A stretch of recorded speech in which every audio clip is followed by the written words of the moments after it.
Bab 536. Menebas alam Taoisme. Mile tidak menargetkan Brady lagi, karena Brady memiliki harta pertahanan alam keberuntungan. Jika dia ingin membunuh lawan, akan menghabiskan terlalu banyak energi. Louis juga melihat hal ini, dan membuat dia menyerah terhadap Brady. Mile menghilang setelah beberapa tarikan napas. Brady tiba-tiba menoleh, melihat ke kanan. Di sana cahaya pedang tiba-tiba menembus kepala seorang master alam Taoisme sekte pedang. Melihat adegan ini, mata Brady terbelah, jiwa segera lari. Namun, kultivator pedang itu tidak bisa bergerak sama sekali. Dia hanya melihat ke kejauhan dengan tatapan tidak percaya. Satu pedang penentu jiwa. Mile langsung mengeluarkan jurus satu pedang penentu jiwa. Oleh karena itu, jiwa kultivator pedang ini sekarang telah terpaku di tubuh dan tidak bisa lepas sama sekali. Brady masih ingin mengatakan sesuatu. Tepat pada saat ini, cahaya pedang tiba-tiba melintas di belakang kultivator pedang, dan saat berikutnya, kepala kultivator pedang itu langsung terbang keluar. Kolam darah. Tidak. Seluruh wajah Brady langsung berubah mengerikan. Kultivator pedang alam Taoisme. Membimbing seorang kultivator pedang alam Taoisme tidak hanya membutuhkan sumber daya yang besar, tetapi juga waktu. Dalam keadaan normal, dibutuhkan setidaknya 500 tahun barulah bisa melatih seorang kultivator pedang alam Taoisme. Oleh karena itu, mengorbankan kultivator pedang alam Taoisme merupakan kerugian yang tak ternilai bagi sekte pedang. Wajah Louis yang berada tidak jauh juga sedikit bermartabat. Jika berduel dengan Mile, dia tidak terlalu takut. Meskipun Mile menggunakan kartu truf itu, dia juga tidak terlalu takut. Selama dia tidak meremehkan Mile, berjuang habis-habisan, Mile ingin membunuhnya, itu hampir tidak mungkin. Tapi jika Mile melakukan serangan seperti itu secara rahasia, itu bukan menakutkan yang biasa. Pada saat ini, dia sedikit beruntung bekerja sama dengan Mile. Sebaliknya, jika Mile memainkan trik jahat saat mereka bertarung melawan sekte pedang, jika tidak ada harta karun pertahanan alam keberuntungan, walaupun itu dia juga sama sekali tidak yakin mampu memblokir pedang Mile. Takut, waspada. Pada saat ini, hati Louis tidak hanya ada rasa takut yang kuat, tetapi juga menjadi lebih waspada. Waspada terhadap Mile. Di depan Louis, Brady kembali sadar, kemudian berkata dengan marah, "Semua orang kepung." Mendengar kata-kata Brady, master sekte pedang yang tersisa mulai bergerak lebih dekat. Pada saat ini, mereka juga menemukan bahwa kultivator pedang itu dipenggal. Saat melihat adegan ini, mereka sedikit panik. Mile ini sebenarnya kultivator pedang atau pembunuh. Brady menoleh melihat Louis, ekspresinya sangat ganas. Dia telah lama kehilangan ketenangan. "Anjing tua Ye, aku sudah bilang, harta karun itu tidak ada di tanganku. Jika kamu masih tidak mundur, jangan salahkan aku jika bersikap tidak sopan." Louis mencibir, "Tidak ada di tanganmu, mungkinkah di tanganku?" "Brady, aku tidak ingin berbicara omong kosong denganmu. Serahkan harta karun itu, kami akan segera pergi. Kita tidak akan pernah ikut campur dendam antara kamu dan Mile. Tetapi jika kamu tidak menyerahkannya, hari ini akan menjadi akhir dari sekte pedang kamu." Ekspresi Brady menjadi muram, "Hanya kamu." Setelah itu, dia menoleh, melihat ke bawah, formasi pedang. Saat suaranya jatuh, tanah sekte pedang di bawah tiba-tiba retak, sebilah pedang raksasa naik ke langit. Setelah pedang raksasa itu melayang ke udara, sebuah momentum pedang tak kasat mata langsung menyelimuti Louis dan yang lainnya. Selain itu, 10 pedang tiba-tiba muncul di langit di atas sekte pedang. 10 pedang tidak berhenti melayang, cahaya pedang satu persatu langsung menyelimuti sekte pedang. Melihat adegan ini, wajah Louis tiba-tiba menjadi serius. Pada saat ini, Brady tiba-tiba muncul di tengah formasi pedang, dan saat berikutnya, tangannya terkepal, penghancuran puluhan ribu pedang. Suara itu jatuh di udara. Pedang itu tiba-tiba berubah menjadi cahaya pedang, dan cahaya itu melesat ke arah Louis dan yang lainnya di bawah. Wajah Louis berubah, bergabung. Suara itu jatuh, 10 master alam Taoisme naik ke langit. Bum bum bum. Segera, ruang hampa di atas sekte pedang mulai bergetar hebat, dan cahaya pedang yang tak terhitung jumlahnya memercik. Dalam kegelapan, Mile tidak menyerang lagi. Setelah master alam Taoisme berada dalam kelompok, dia tidak memiliki kesempatan untuk bergerak. Namun, dia tidak menyerah, diam-diam mencari peluang.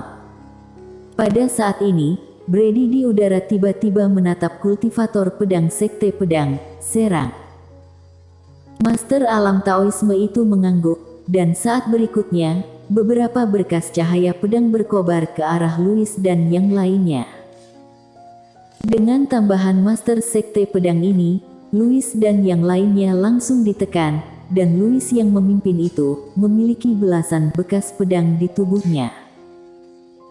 Sebuah seringai muncul di wajah Brady, dia hendak mengaktifkan formasi pedang lagi, tetapi pada saat ini, seorang kultivator pedang yang berada tidak jauh darinya tiba-tiba meraung, "Tidak!" Begitu suara itu jatuh, kepalanya langsung terbang. "Mileye!" Brady meraung, wajahnya berkerut. Wajah master alam Taoisme yang tersisa juga berubah drastis. Mereka tidak berani menyerang lagi, mereka semua bergerak lebih dekat satu sama lain. Mile, yang bersembunyi di kegelapan, bagi mereka, adalah ancaman yang besar. Louis dan yang lainnya merasa lega, jika kultivator pedang tidak mundur, situasi mereka akan menjadi sangat buruk. Pada saat ini, seorang lelaki tua dengan tombak panjang tiba-tiba muncul di depan Louis dan yang lainnya, dan Nando Mu itu juga muncul di depan Brady. Orang tua bertombak panjang melirik Nando, "Ayo pergi." Louis ragu-ragu, "Tetua Yue." Orang tua bertombak panjang memandang Louis, "Pergi." Setelah mengatakan itu, dia berbalik dan pergi. Louis dan yang lainnya tidak berani tinggal lama, jadi mereka berbalik dan pergi. Alasan mengapa mereka berani menyerang sekte pedang, justru karena keberadaan tetua Yue ini, karena sekte pedang punya seorang Holy Swordsman. Jika Holy Swordsman ini tidak terkendali, kelompok master alam Taoisme ini datang cari mati. Melihat Louis dan yang lainnya ingin pergi, Brady berkata dengan marah, "Mau pergi? Kejar." Di belakangnya, para master alam Taoisme sekte pedang itu hendak mengejar, tetapi pada saat ini, Nando tiba-tiba berkata, "Mundur." Mendengar kata-kata Nando, para master alam Taoisme sekte pedang itu berhenti satu demi satu.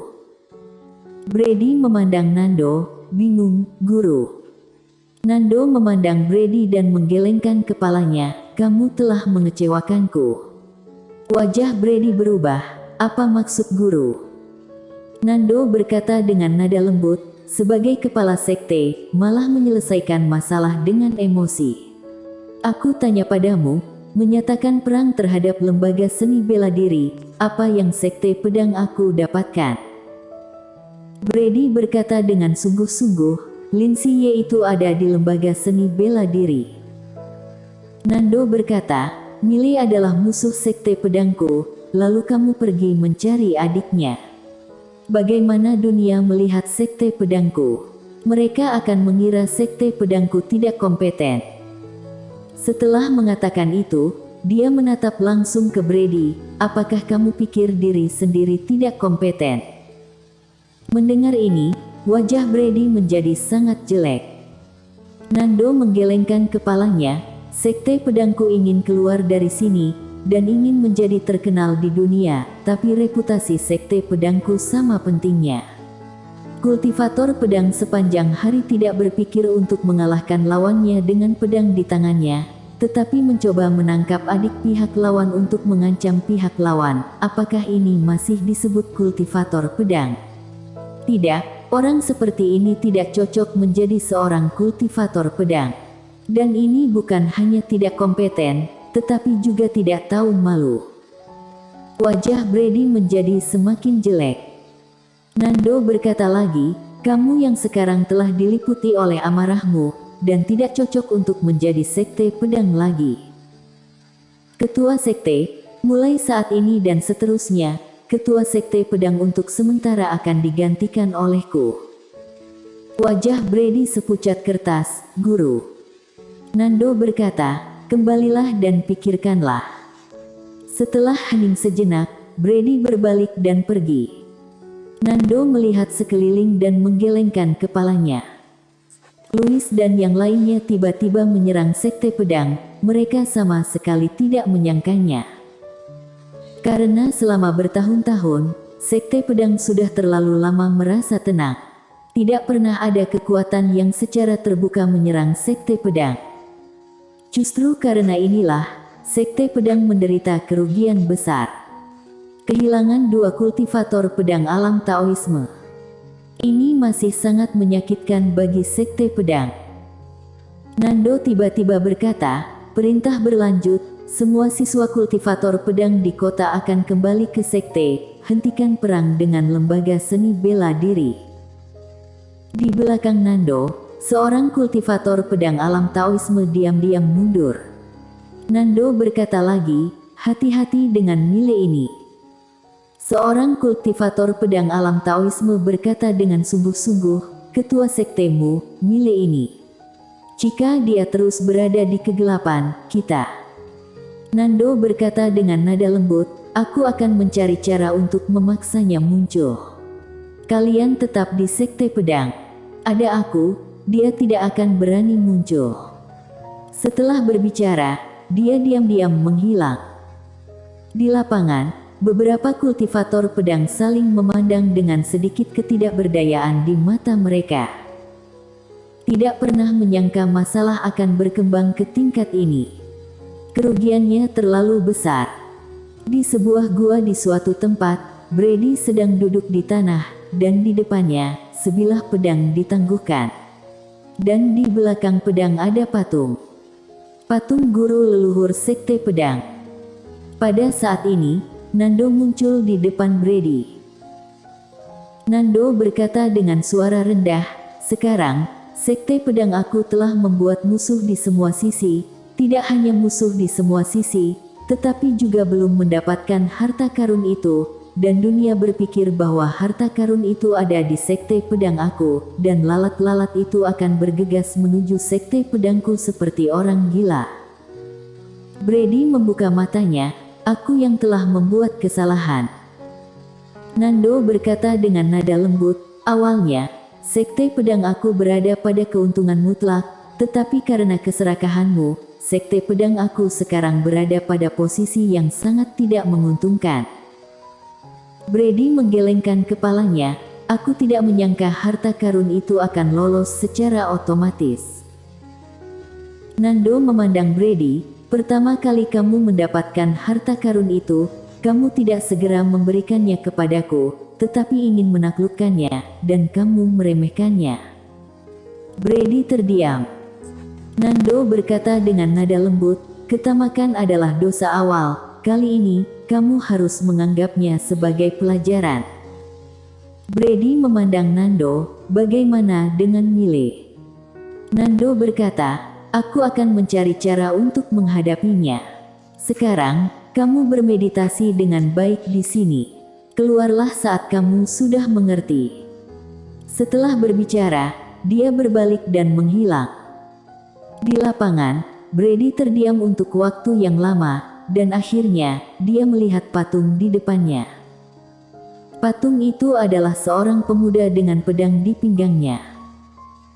Setelah beberapa saat, Brady berjalan di depan patung itu, dia melihat langsung ke patung itu, matanya dingin. Waktu itu, kamu menetapkan aturan bahwa Sekte Pedang tidak akan meninggalkan kota Senwu. Apa kamu tahu, Sekte Pedang aku awalnya memiliki banyak kesempatan.